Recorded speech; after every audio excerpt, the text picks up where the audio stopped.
तुलसी की ही तरह नंदिनी को भी अंश जैसा बड़ा सदमा लगने वाला है। आखिरकार इस शख्स को पता चलेगा कि नंदिनी को सच पता चल गया है। ये है अंश का बेटा रियांश।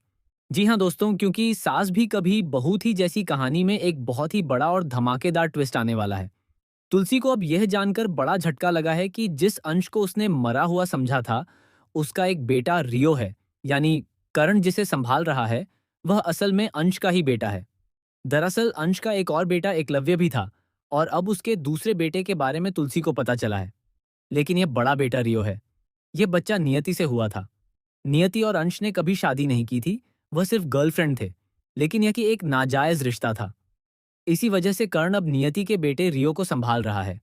दूसरी तरफ कर्ण को यह समझ नहीं आ रहा कि वह अनजाने में अपनी ही गृहस्थी बर्बाद कर रहा है, क्योंकि नंदिनी अपने आत्मसम्मान से कभी समझौता नहीं करेगी। जब उसे सच्चाई पता चलेगी तो वह कर्ण को छोड़कर जा सकती है।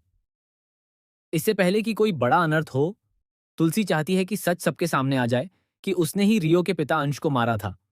लेकिन मिरर उसे ऐसा करने से रोकता है। तुलसी घर आकर मिरर को सब कुछ बता देती है कि अंश जैसा दिखने वाला उसका बेटा रियो है, जिसे कर्ण संभाल रहा है।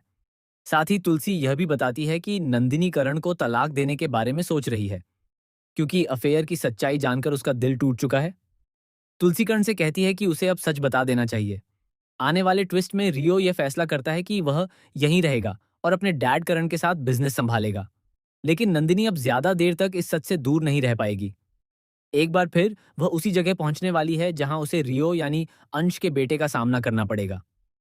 पहली बार सभी लोग रियो को देखकर चौंक जाएंगे, क्योंकि वह बिल्कुल अंश जैसा दिखता है।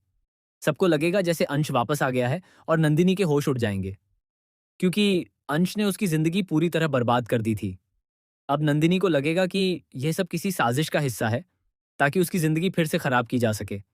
लेकिन असली सवाल यह है कि जब रियो को पता चलेगा कि उसके पिता के पीछे तुलसी और नंदिनी का हाथ था, तब वह क्या फैसला लेगा।